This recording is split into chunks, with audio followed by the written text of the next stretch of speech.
Welcome to Chit Chatter with Rhea, the podcast that provides information to you about the legal and political process. Now here's your host, Rhea Chattergoon. Welcome back to Chit Chatter. It's obviously been a heavy week with the video of Tyre Nichols being released. It's actually been a heavy month for me personally with gun violence. It's a little difficult to talk about, to be honest. But I'll try to tell you a little bit about what's going on without breaking down. So right after Christmas, a little 11-year-old girl who I had the honor of meeting a couple of times was shot and killed by her father. She is the friend of my best friend's little girls. And the father in turn killed himself. It's just a devastating situation, and everyone's just been affected by it. So, sleep well, Sophie. In November, another young man who I've known since he was a little boy, his name is Miles. For you in South Florida, you may have heard of this story. The young man who was shot in the back by an Uber driver in Hollywood. The Uber driver still has not been arrested. Miles was in ICU for almost 70 days, passed away about a week and a half ago. I can't talk too much about that case just yet, but it's senseless, and we now have to watch his mom and his family bury her only child and her baby boy. So, with Tyre Nichols, it was just, for us in my family and with my friends, we just saw another man being senselessly murdered on video. I didn't watch the video. I refuse to watch the video. I can't. I feel like as a society, we are getting so desensitized, right? And we're beginning to think that these things are normal, and it's not. The report stated that Tyre called for his mom, who wasn't far away. You can hear in my voice. That broke me. And I don't think you have to be a mother to feel that kind of pain. You just have to be human, right? Listen, you don't have to watch that video of Tyre Nichols being beaten by policemen for you to understand that police brutality is an issue. We know it is. Hell, we've known it is since, the early 90s? Someone reminded me that Ice Cube and NWA talked about this. I remember being in high school when Rodney King was beaten. We thought there would be a change after that, right? But there wasn't. And time, we see these videos coming out. The just pure brutality of police in Black and brown communities, where crime is rampant and they're not doing anything about it, right? But nothing changes. Frankly, you can Google the facts of this case. I don't want to talk about it too much because I probably won't make it through without crying. It's reprehensible what has happened. And one of the biggest stories, and this is where I sort of get enraged, is that, the police officers were Black. And the media dismissed this story for a while because of this, right? Until the protests started in Memphis. A lot of racists have called it Black on Black crime, ignoring that the institution of police itself is just racist.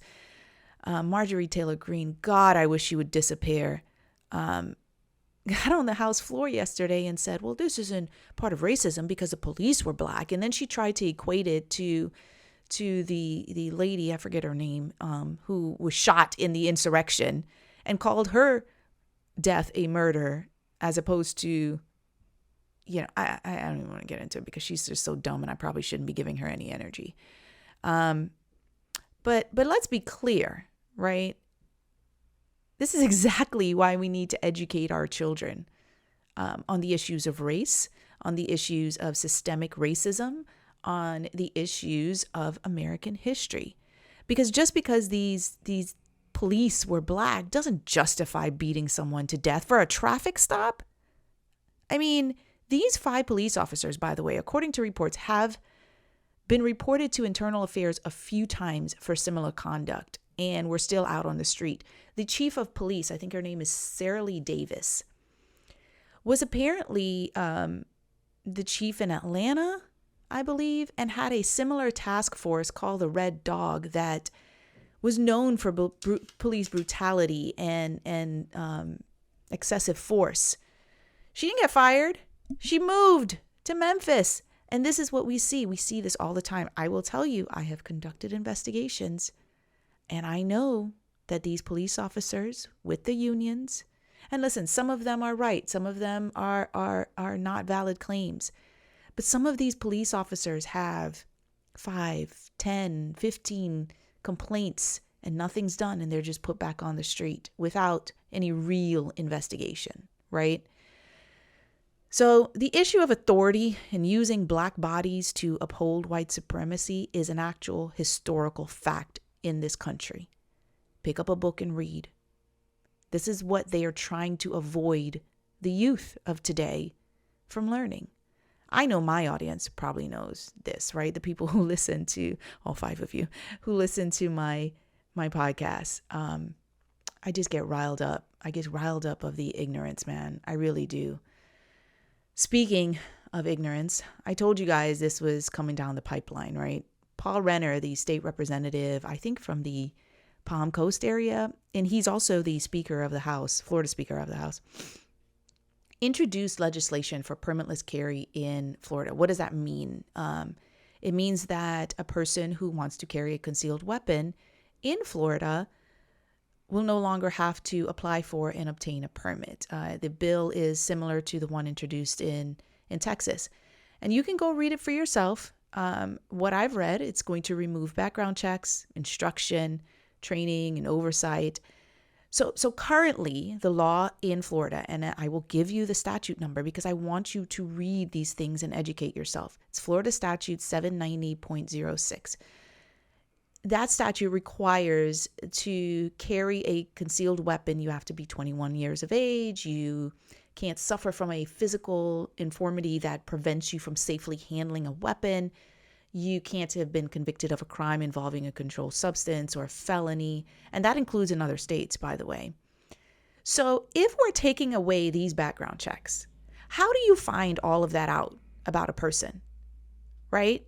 When I applied for my concealed weapon, I had to go through a background check. I had to go get fingerprinted. I had to take a class. I had to certify that I got training. I did it. Most responsible gun owners would. They don't have an issue with it. But how do you find out how crazy these Floridians who are going to be carrying around concealed weapons without a permit are if you're not conducting these background checks? In a state that has had so many mass shootings, in a state where, I mean, not for nothing, there's a reason we call them Florida crazy. So to get rid of the instruction requirement, by the way, is completely ludicrous. You're just going to have people out there who think they can handle a gun, who think they know what they're doing. They might end up shooting themselves. It's completely ridiculous. So we're not going to have background checks. We're not going to have instructions. We're going to just let a bunch of crazy idiots handle a deadly weapon, right? You're going to walk into Publix and see someone with because if they're carrying it under their clothes, you can sometimes see it. You don't know who's crazy and who's not. You don't know who's permissible, who can carry it. Well, I guess if it passes, it'll be permissible for anybody to carry it. So what's going to happen? Cops it's going to be open season on black and brown bodies. I tell you that much. They won't care to ask you for your permit. They don't care now, right? They don't care now. It's just fucking insanity. And I think that's probably the first time I've cursed on this podcast. It probably won't be the last because I am just insanely enraged about this.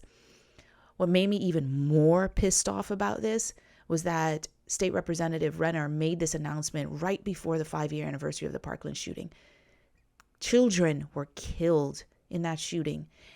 It's not just the families that have to deal with this. What about all the children who were in the building that time? I did a podcast with one of the teachers, Jeff Foster, who was in the building at the time. He and his family are still traumatized by what occurred. He talked to me about how the students are still traumatized. The GOP does not give a shit about you, your children, or their safety. Right after this announcement, there was a mass shooting in Lakeland, Florida, where 9 people were hurt. 9 or 10. We're on our 49th mass shooting in this country for the year, and I'm recording this on January 31st. Last week, I think I said there was 36. So within a week, we're now up to 13 more. The statistics show, right, because there have been other states who have allowed permitless carry. The statistics show, and God bless the people who do this, because I don't know how they deal with this sort of information internally.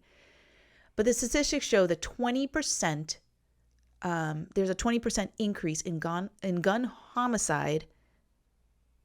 I'm getting all tongue-tied because I'm so upset. 20% increase in gun homicide in states that pass these types of permitless carry laws. And they know this. The leaders in place know this, and they keep trucking on with these laws. We have a gun problem in this country. We have a serious problem with politicians being bought and paid for in this country. And every time I hear someone like Rena introduce a bill like this, I wonder how much the NRA contributed to them. I wonder how much the NRA contributed to DeSantis. I actually have to do my research and find that out. I'll let you know. Because make no mistake, this is Ron DeSantis's bidding. He is doing whatever he has to do at this point. And remember when I said if he got the House and Senate to do his bidding, he would. He's gearing up for a presidential run.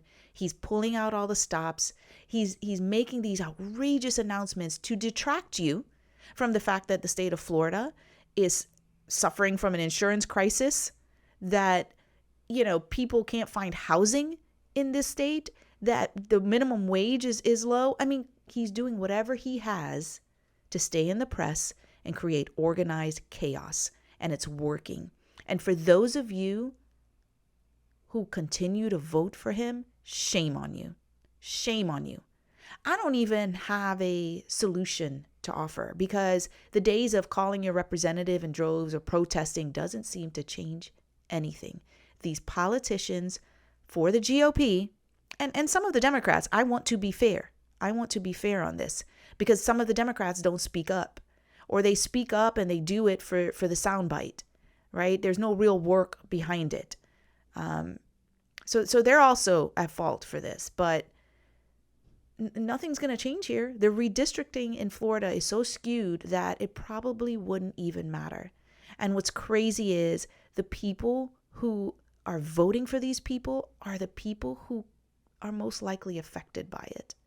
So we can only hope and pray that, there's some sort of federal legislation on this, but there are crazies in that house as well. And we'll see. We'll see what comes out in the pipeline. I'm just so exhausted by this. I'm sure you are as well. I feel like we continue to have this conversation daily and weekly.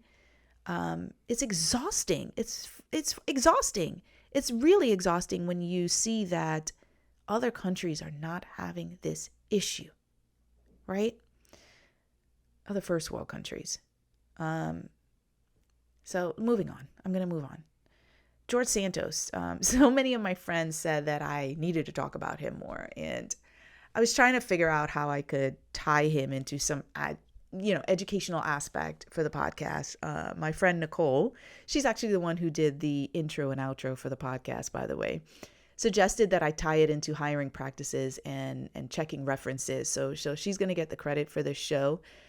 But let's take a look at the lies that Santos has told so far that we know of. He lied about where he went to high school and college. He lied about working on Wall Street. When he first ran for Congress in 2020, he filed a disclosure showing that he had a salary of $55,000, and that he brought in $1 million in revenue just 6 months in on the job. Even there, he was apparently inflating the value. There was a lawsuit where the company that he was working for said he was a freelancer who sold sponsorship for events. Soon after he failed that congressional run, he started working at a Florida investment firm. Here goes Florida again. Florida investment firm called Harbor City Capital. He claimed he managed 1.5 billion fund and bragged about record returns. Apparently, there was some sort of fraudulent claim there, and a customer had claimed that the guarantee was bogus.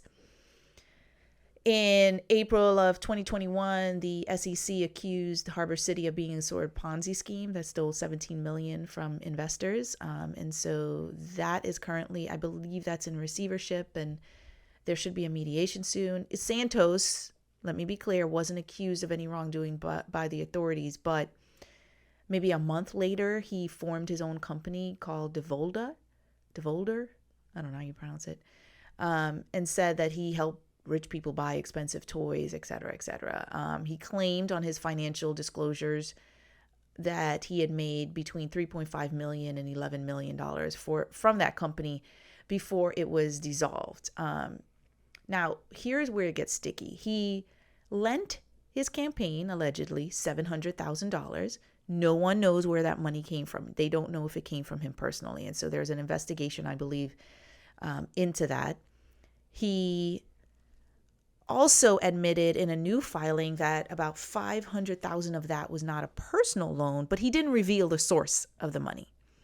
He then filed an amended report that said another $125,000 was the loan, but it wasn't a personal loan. And so it's like just back and forth. There are other campaign donations that are going to be investigated. What he did was, because you don't have to report, there's a threshold for expenses that you legally have to track. So he had a habit, and I think that threshold is like $200. He spent $199 or $199.9 at restaurants and hotels, allegedly.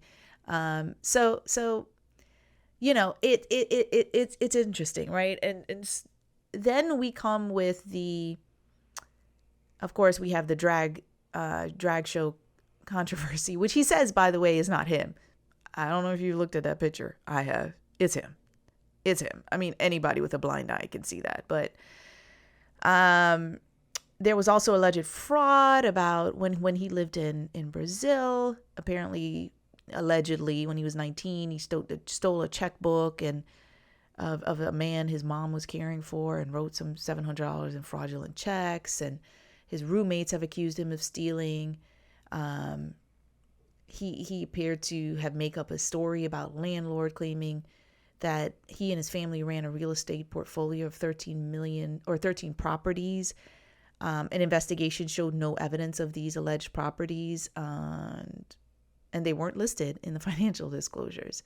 There was a claim that he ran a foundation, Friends of Pets United, and that he saved 2,500 dogs and cats between 2013 and 2018. There were some issues surrounding that. The group that said that some fundraiser that was supposed to be thrown never happened, and then it never received any funds or something like that. I mean, it just goes on and on and on and on. When he flipped that 3rd congressional district in New York, by the way, again, redistricting, he became the first openly gay, non-incumbent Republican elected to Congress, right? His campaign bio discussed his husband, with whom he lives in Long Island, but he never appeared on the campaign trail with his partner. No one can find a marriage record in New York. That's not to say he may not have been married somewhere else. But what has come out was in 2019, he has a divorce from a woman. He says he changed and people change, and, that's his claim. It's like a real life Catch Me If You Can story. In July 2021, he wrote on Twitter that September 11th claimed his mother's life, but his mom records, including a visa, shows that she was a nurse in Brazil at the time. And so he also claimed his grandparents survived the Holocaust. I mean, this guy has made up all kinds of stories, right? It goes on and on and on. You can Google it. So how did he get this far without anyone knowing all of these things were lies? And the answer, I believe, is that the GOP knew all of this. They knew all of it. They didn't care. Just like they didn't care that Herschel Walker was unfit, just like they don't care that Lauren Boebert and Marjorie Taylor Greene are dumb as a bag of rocks and need to take basic civics classes, right? Just like they know that the Jim Jordan and Matt Gaetz and all these other cronies were likely complicit in the January 6th election. They know. Of course they know. Do you really think that anyone becomes a political candidate, whether for the Democrats or the Republicans, right? The two major political parties in this country. Do you think you become a candidate without somebody running a background check on you? No. Maybe I've watched too much Scandal, Homeland, House of Cards. Those are my shows, by the way. Great shows. So as a regular employee, right, a regular Joe, you have to, if you apply for a job, potentially list references. Some people, depending on the job you apply for, have to submit to background checks. Background checks for employment, but not to carry a deadly weapon, by the way. Let me just add that in there for the Florida folks. So what are employers allowed to do? An employer could ask you for, and again, this is not legal advice. This is for informational purposes only. An employer can ask you for all sorts of background information during the hiring process. For example, an employer can ask about your employment history, your education, your criminal record, your financial history, your medical history, use of online social media, right? Unless an employer is asking for some medical or genetic information, it's actually not illegal to ask you questions about your background or require a background check. Now, there are limited circumstances where they could ask for medical information and genetic information. It's very, very rare, but it has to be related to the job. And there are a lot of arguments about why that should not happen. So that one is very fact specific. But when an employer asks about your background, and this is where my knowledge and expertise comes in, they have to treat you the same as everyone else, regardless of race, national origin, sex, gender, disability, medical history, age. For example, an employer can't ask for an extra background check or information because you are of certain race or ethnicity. And a lot of where we saw this in the past 10 to 15 years, well, I would say longer than that, but where it actually became part of case law was where employers were using criminal background checks to deny employment to Black and brown people. And they weren't using those same background checks to evaluate their white counterparts. And so there have been a lot of lawsuits surrounding that. So background reports. Employers are going to try to find out about your background by usually hiring a third party to do this quote unquote background report on you, right? Most of the common ones are a credit report and a criminal background. Some special rules apply when an employer gets a background report on you from a company or that third party. First, the employer has to ask your written permission before getting that report. You have to sign something. And listen, one of the biggest pitfalls I see as an employment lawyer are clients coming to me and signing everything under the sun, not paying attention to anything. We're talking authorization for these background reports. We're talking about non-compete agreements, just anything, because you're so desperate to get that job at the time, right? And you feel like you have no bargaining power. And sometimes you don't. Sometimes you don't, because the employer may say to you, well, you can't have this job unless we get this authorization or unless you sign this non-compete. And that's actually legal. So, for the background report, rule of thumb is they have to get your permission. You don't have to give your permission, but you may get your application rejected. One way to avoid that is if they do ask for it, you can pull your credit report or your background report, explain it first, then give authorization, right? If an employer thinks it may not hire you or retain you because of something in that report, that employer has to, an even prospective employer has to give you a copy of that report and what's called a notice of rights that tell you how to contact the company that made the report, that third-party company. That's because these background reports sometimes say things about people that aren't accurate, and it could cost them jobs. So if you see a mistake in your background report, ask the background reporting company to fix it, send them a copy of a corrected report. Sometimes, if you were charged with a crime and it was thrown out, but it's showing as a crime on your report, you may be able to explain that. So you can get these reports, fix any mistakes before an employer even sees it, right? Some of the questions I regularly get, let me think. Does Florida have a 7-year rule? And this is state specific, right? So your state may be different. For Florida, yes, certain Florida background check records are subject to limitations, and has that 7-year rule. The Fair Credit Reporting Act does have that 7-year rule, right? So according to the FCRA, the Fair Credit Reporting Act, certain criminal records must be removed after 7 years, certain credit history if it's been taken care of. What other questions do I usually get? I usually get, can HR contact my last employer for a reference? Yes. Now, most employers, I recommend this to my employer clients, only give dates of employment and salary information. Can the HR person or the prospective employer ask about termination, whether you've been terminated, whether there were issues with performance, whether there were issues with tardiness or absenteeism, whether you're eligible for rehire? That's a very common question. All of those are legal questions to ask. One of the questions I get is, can a job offer be rescinded after a background check? Yes. And if an employer learns of criminal history after a conditional offer is made, yes, they can rescind the offer, only if there is a direct nexus between your criminal conviction and the job, or if you would present to be an unreasonable safety risk. And that's something that they have to explain, right?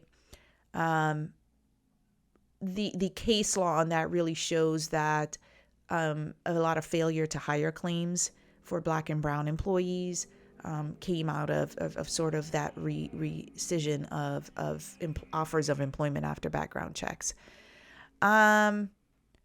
So what are some of the things that could disqualify you legally if, something shows on the background check? So if you have a poor employment history, and again, gaps of employment may not necessarily be a cause for concern, but a pattern of unemployment, short-lived jobs, those things could be seen as unreliable and for a company not worth investing in.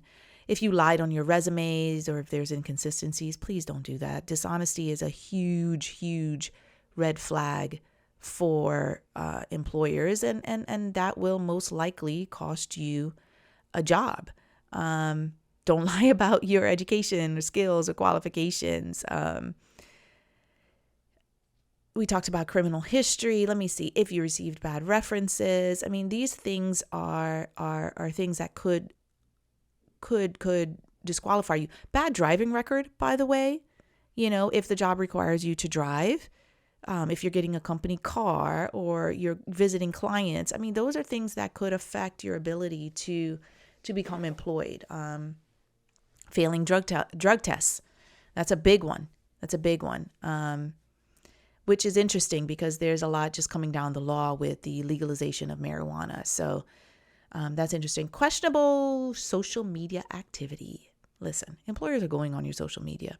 If you're out there applying for jobs, please keep your social media private. And even then, there's certain things they can see.